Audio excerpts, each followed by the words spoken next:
7 দফা দাবিতে বাংলাদেশ ব্যাংকের গভর্নরের কাছে আজ স্মারকলিপি পেশ করবেন ইসলামী ব্যাংক সচেতন গ্রাহক ফোরাম। এ ব্যাপারে জানাতে মতিঝিল ইসলামী ব্যাংক প্রধান কার্যালয়ের সামনে আছেন সহকর্মী ওয়ালিদ সাকিব। চলে যাচ্ছি তার কাছে। সাকিব, সচেতন গ্রাহক ফোরামের পক্ষ থেকে তো বেশ কিছু স্মারকলিপি দেওয়া হবে আজকে। স্মারকলিপিতে কোন কোন বিষয়গুলো উঠে এসেছে এবং তারা কি দাবি করছেন সেটা জানতে পেরেছেন কিনা আমাদের জানাবেন। ইসলামী ব্যাংকের সামনে এখন পর্যন্ত সচেতন গ্রাহক ফোরামের লোকজন আসলে জড়ো হয়েছেন। ঠিক তারা কোনো কর্মসূচি এখন পালন করছেন না, তারা অল্প অল্প করে চারপাশে ছড়িয়ে ছিটিয়ে আছেন, অল্প কিছু মানুষ করে জড়ো হয়ে আছেন বিভিন্ন জায়গায়। আজকে তাদের যেই কর্মসূচি সেটি হচ্ছে তারা গভর্নরের কাছে তারা স্মারকলিপি পেশ করবেন। ইসলামী ব্যাংকে নতুন করে যেই পর্ষদ নিয়োগ দেওয়া হবে সেই পর্ষদে যেন যোগ্য লোকদের সমন্বয়ে সেই পর্ষদ গঠন করা হয়, সে দাবিতে তারা আজকে স্মারকলিপি পেশ করবেন। আমরা যদি একটু বলি যে গত পরশু দিন অর্থাৎ গত রোববার রাতে কিন্তু ইসলামী ব্যাংকের যেই চেয়ারম্যান নিয়োগ দেওয়া হয়েছিল খুরশিদ আলমকে, সেই চেয়ারম্যানের নিয়োগ বাতিল করা হয়েছে। পাশাপাশি বাকি যে পরিচালকরা ছিলেন সবাইকে আসলে অপসারণ করেছে বাংলাদেশ ব্যাংক। বাংলাদেশ ব্যাংকের সঙ্গে আমরা কথা বলেছিলাম, তারা বলেছে যে জনস্বার্থে এবং আমানতকারীদের যে স্বার্থ বিবেচনা করে আসলে এই সিদ্ধান্ত তারা নিয়েছে, পুরো পর্ষদ বাতিল করেছে। এখানে এখন পর্যন্ত ইসলামী ব্যাংকের নতুন কোনো পর্ষদ দেওয়া হয়নি, আগের পর্ষদ বাতিল করা হলেও সেক্ষেত্রে এখানে বাংলাদেশ ব্যাংকের একজন নির্বাহী পরিচালক জহির হোসেন, যাকে নিয়োগ দেওয়া হয়েছে, যিনি আসলে ইসলামী ব্যাংকের যে বোর্ডের পর্ষদের যে ক্ষমতা, সব ধরনের ক্ষমতা তার কাছে থাকবে।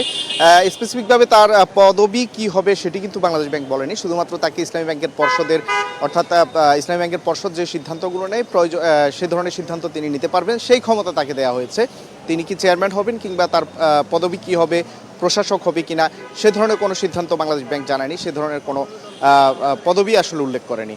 আমরা এরপর থেকে দেখেছি গতকাল, এর আগে আমরা যেমনটি দেখছিলাম যে এখানে বিভিন্ন সময় পুলিশের উপস্থিতি ছিল, পুলিশের যে প্রস্তুতি থাকতো, বিশেষ করে জল কামান বা তাদের আরও ব্যাপক উপস্থিতি থাকতো। সেই ক্ষেত্রে আজকে সেরকম উপস্থিতিও নেই, খুব অল্প সংখ্যক আইন শৃঙ্খলা রক্ষাকারী বাহিনীর সদস্যরা আজকে এখানে উপস্থিত আছেন।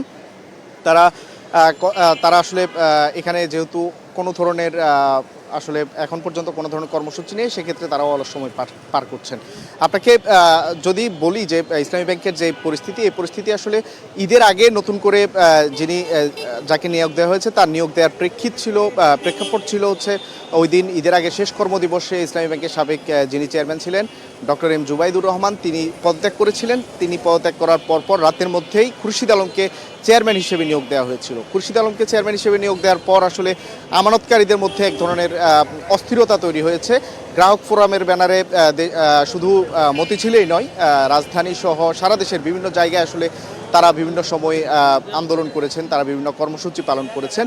সেক্ষেত্রে তারা বলেছিলেন যে ইসলামী ব্যাংকের যে চেয়ারম্যান খুরশিদ আলমকে নিয়োগ দেওয়া হয়েছে, সেই খুরশিদ আলমকে আসলে তার পদত্যাগ দাবি করেছিলেন, অথবা বাংলাদেশ ব্যাংককে বলা হয়েছিল, বাংলাদেশ ব্যাংকের কাছে দাবি করা হয়েছিল তার অপসারণ করার জন্য। সেক্ষেত্রে আমরা দেখেছি যে ইসলামী ব্যাংকের যে গ্রাহক ফোরামের আন্দোলনের প্রেক্ষিতে বাংলাদেশ ব্যাংক তখন মন্তব্য করেছিল। বাংলাদেশ ব্যাংকের যিনি মুখপাত্র রয়েছেন তিনি বলেছিলেন রাস্তার আন্দোলনে আসলে তারা তাদের সিদ্ধান্ত পরিবর্তন করবে না, অর্থাৎ খুরশিদ আলমকে তারা পরিবর্তন করবেন না। কিন্তু পরবর্তীতে আসলে এটি রাস্তার আন্দোলনেই সীমাবদ্ধ থাকেনি, এটি আমানতকারীদের মধ্যে এক ধরনের অস্থিরতা তৈরি হয়েছিল। আমানতকারীদের মধ্যে অস্থিরতা তৈরি হওয়ার কারণে আসলে বিপুল পরিমাণ অর্থ উত্তোলন হয়েছে, মাত্র এক সপ্তাহের ব্যবধানে 4,000 কোটি টাকা উত্তোলন হয়েছে। এইসব প্রেক্ষিতে বাধ্য হয়ে একরকম বাংলাদেশ ব্যাংক ইসলামী ব্যাংকের চেয়ারম্যান সহ পুরো বোর্ডের নিয়োগ বাতিল করেছে। ওয়ালিদ সাকিব, আপনাকে অসংখ্য ধন্যবাদ। আন্দোলন শুরু হলে নিশ্চয়ই আপনার কাছ থেকে বিস্তারিত আমরা জানবো।